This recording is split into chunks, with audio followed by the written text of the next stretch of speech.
Ladies and gentlemen, how you doing? This is number one, back in the building. Let's not waste any time. Let us talk Gold Cup. Let us talk Canada versus Guatemala.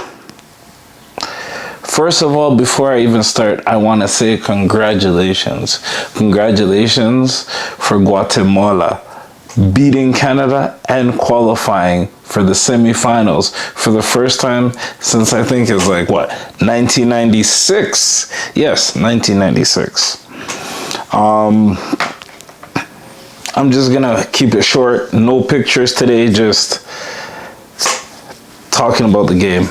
I will definitely say is first half, Canada was in total control of the game. You could tell that they definitely came out running.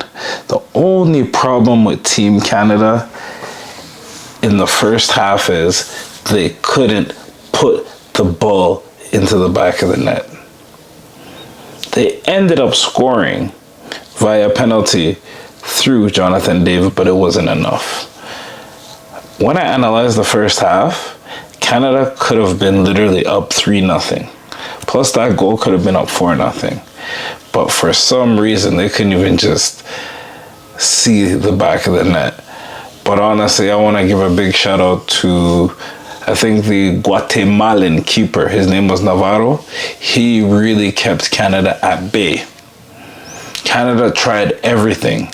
Especially, I think, the earliest chance Canada got was closer to the 30th minute through Tejan Buchanan.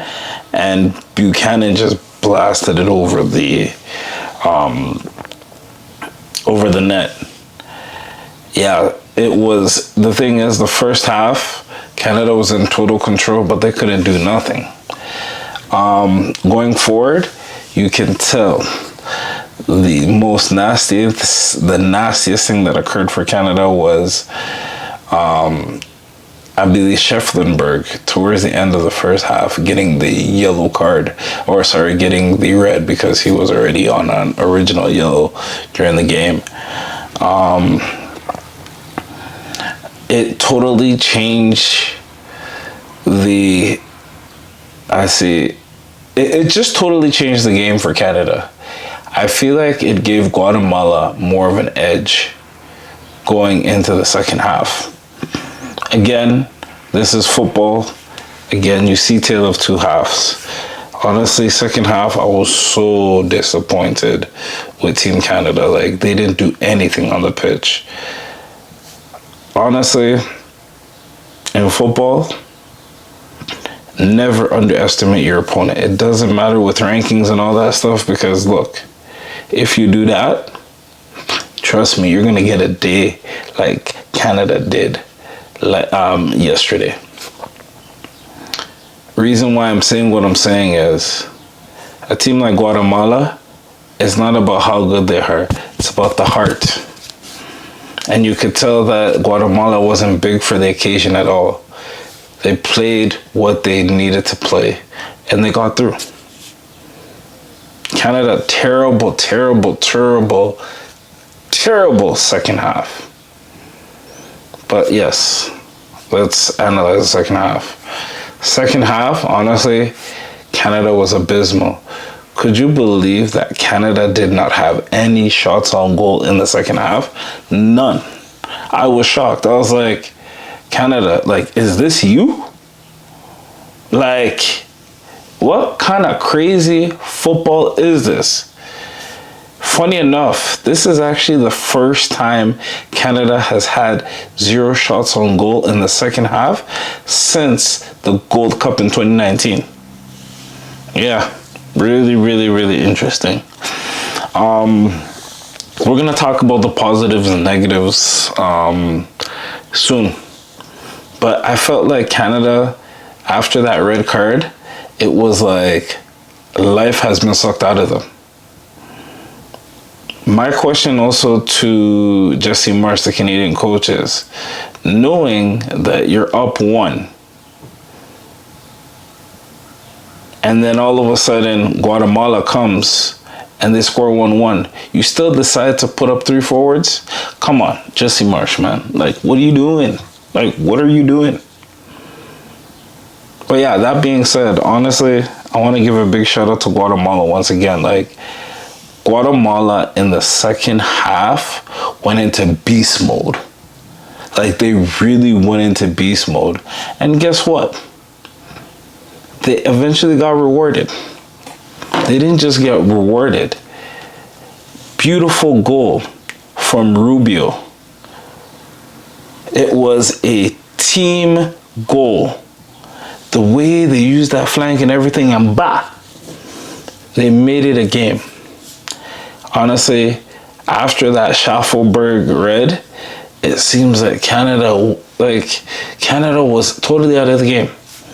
Again, let us talk about the positives and negatives of the game for both teams. You can't really talk too much about the positives in terms of Canada. The only thing I can say is they took the lead in the 30th minute via a goal from Jonathan David. As I keep saying, Jonathan David is actually the talisman for Team Canada. He came and he did what he was supposed to do, but remember, this is the same guy that has been playing all season. Tired as hell, yes, I get it. Everybody's tired. But I think one of the biggest mistakes is, why didn't you guys rest him in the last group game against El Salvador? But yeah, let's go. That being said, another positive thing about Canada is in the first half, they totally controlled the play. They set the tempo and all that, but again, unfortunately, they didn't score. Now. Let us talk about the negatives. It's obvious. I keep harping it on it over and over and over again. The red card totally changed the complexity of the game. You could tell it totally altered the flow for Team Canada. Like, it was abysmal. Like, it again, as I said, it totally sucked the life out of Canada. They were literally reduced to 10 men. And next thing I want to talk about too is Canada's mental block. Canada lacks finishing under pressure. I keep saying this. Canada lacks finishing under pressure. There have been numerous times, and I could name all of them, but yeah, Canada is just totally atrocious. When is Canada going to get it together in that department? The 2026 World Cup is literally next year. You can't tell me that you're going to lose to Guatemala, and no disrespect to Guatemala. How are you going to have an insane Copa America finishing top 4? And then come do this at the Gold Cup. We will, at this rate, we'd rather that you had a really bad Copa America and have an even better Gold Cup. At Canada, what are we doing? I feel like after having a performance like that, it's like Canada is now in reverse. I don't know, man.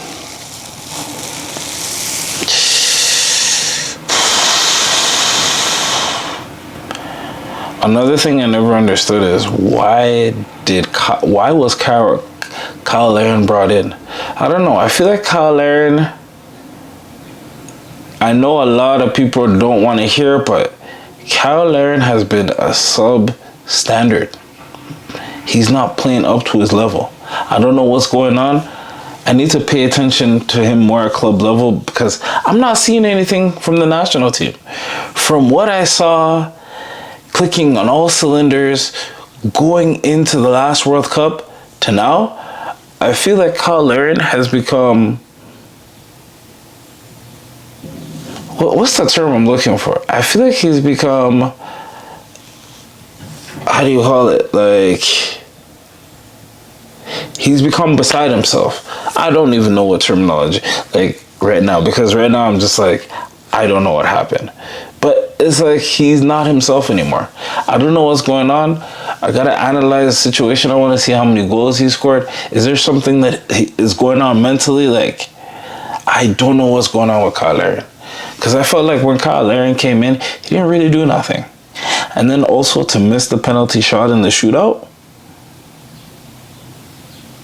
Jesse Marsh, I would have preferred that you put Saliba in front of Kyle Larin.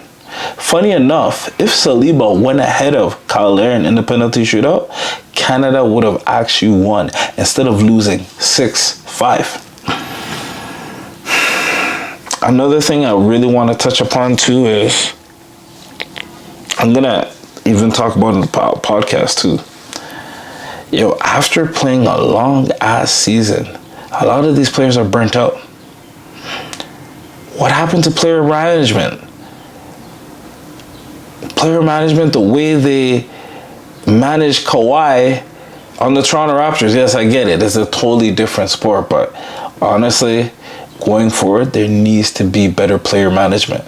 Because Jesse Marsh, you have to admit, you messed up. You messed up big time. Also, with the whole situation of Alphonso Davies, you knew he was injured. It's a fourth place game. And guys, what I'm talking about is a game that happened earlier in the year, which is the CONCACAF Nations League. Basically, a whole friendly tournament. Glorified friendlies.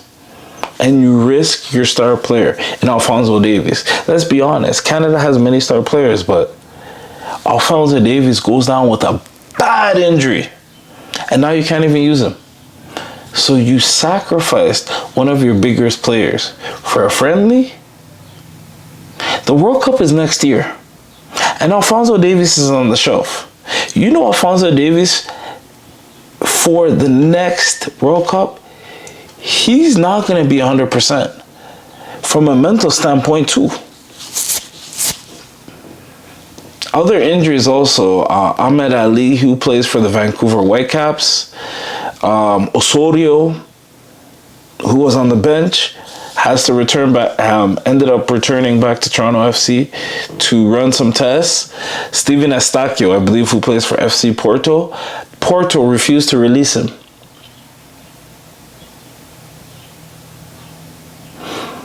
Again, still no excuse. You have many Canadian players, Canadian personnel. I'm going to actually pull up something interestingly enough.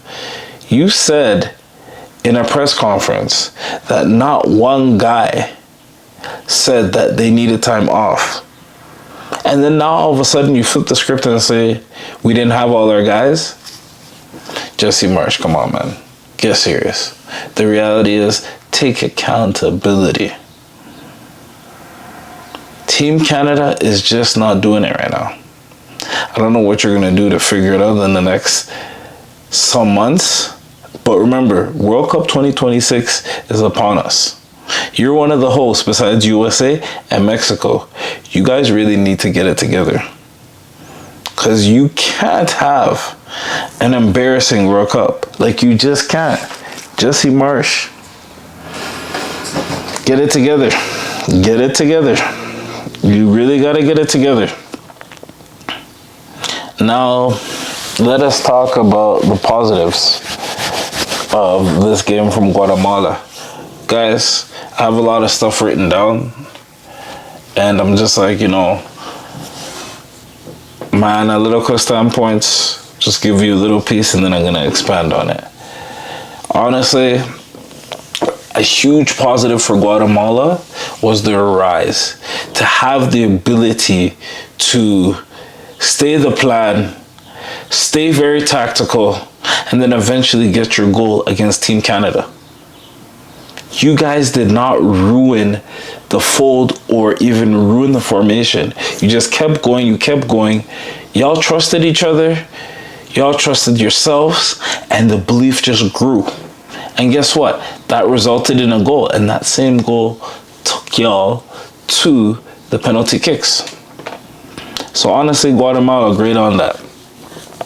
Second, as I said, talking about the goal, the equalizer from Rubio. Oh my gosh. Pristine. Another part I actually want to talk about, I don't want to forget. I want to give a big shout out to the 12th man.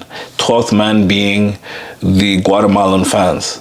The Guatemalan, so Guatemala. The Guatemalan fans, oh, they took over the stadium. They literally took over the stadium. They literally packed the stadium. It was like a home game. That crowd also helped Honduras push to where they needed to be. So honestly, kudos to Guatemala. Kudos to Guatemala. I apologize if I said Honduras. No shade. But congratulations to the Guatemalan public, because wow.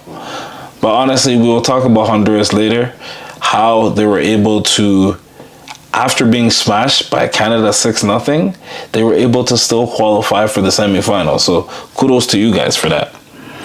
Another thing I'll definitely say is the Guatemalan keeper.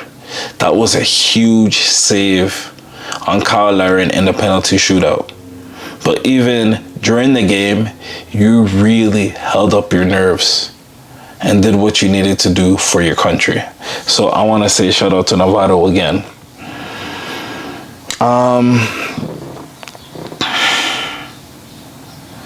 I can't say much. I think I've said it all. It's just Canada, man. This was a very, very abysmal performance. I decided not to make videos during the group phase because Canada looked very suspect. Reason why I say is this. You had a great match against Honduras 6-0. Congratulations. And then Jesse Marsh gets suspended. That's a lot of disciplinary issues. Coach shouldn't be having that. Especially now, even the players, I'm noticing a lot of disciplinary issues with the team, and honestly, the team really needs to fix up. They really, it's like they got an attitude, they got an edge, which is okay. But be very disciplined.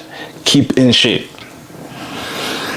Another thing I also am looking at. Wow, I just lost my train of thought, but let's get back into it.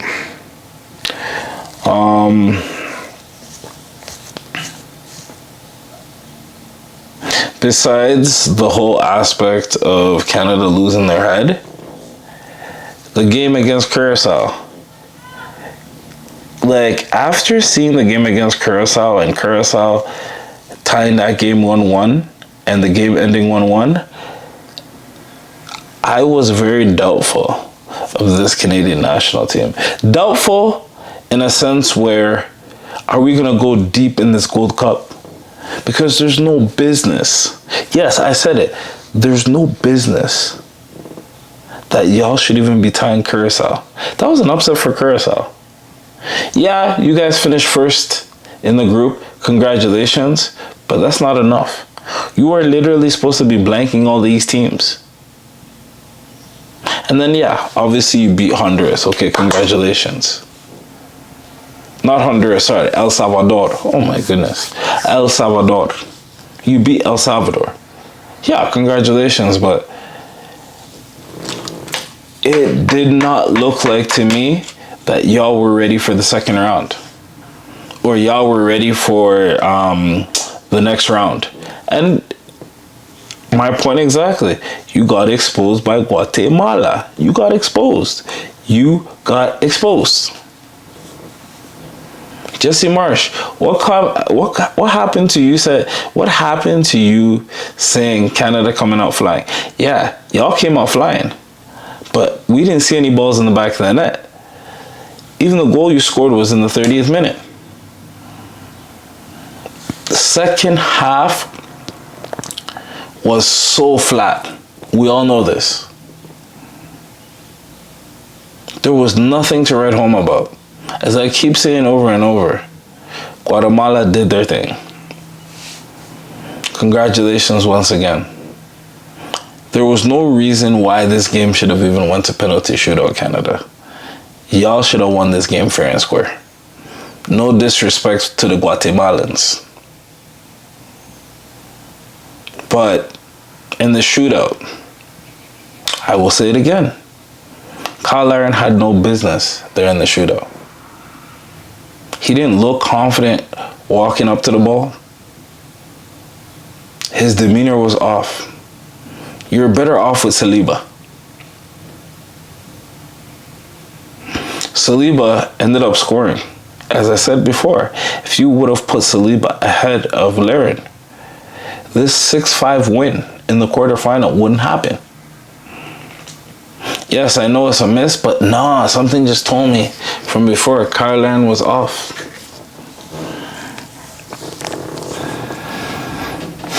Canada, y'all got a lot of work to do. A lot of work. Because 2026 can just come and go just like that.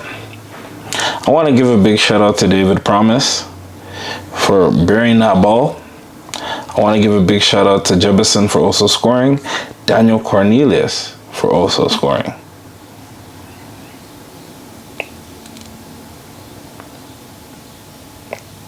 Case in point, Canada.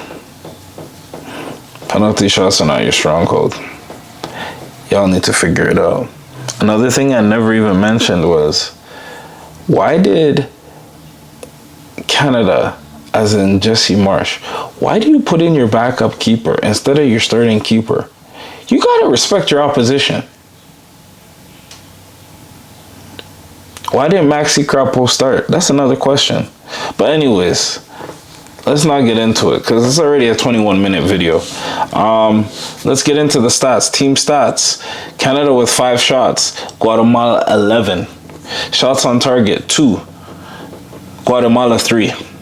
Possession 58% for Guatemala. 42% for Canada. Passes 271 for Canada, 385 for Guatemala. Pass accuracy 82% for Guatemala, 76% for Canada. Fouls 10 by Canada, 14 by Guatemala. Yellow cards, none. Yellow card to Guatemala. Red cards, Canada 1, Guatemala 0. Offsides, 1 for Canada and 3 for Guatemala. Corners, Canada 9 and 4 to Guatemala. It's plain and simple. Canada, you guys really need to get your stuff together. I know people are going to be like, why are you hard on them? Honestly, the disciplinary, you guys need to get better. You guys can't be taking on necessary yellows and reds. Because just as you've seen, it changed the complexity of the game. That being said, my name is Number One Blogger. I'm now on your screens. Just know that from now on, you're going to hear from me more. This became a long vlog. Again, it shouldn't have been a long one, but yeah, I just really had to get in depth with this game. Canada, man. I don't know what to say. I still believe in y'all. I got much love, but we got to figure this out, all right? This is number one blogger. Make sure you tune in to Number One on all communities possible. The YouTube, the Facebook, the TikTok, all that good stuff. All right, guys, take care. I am out.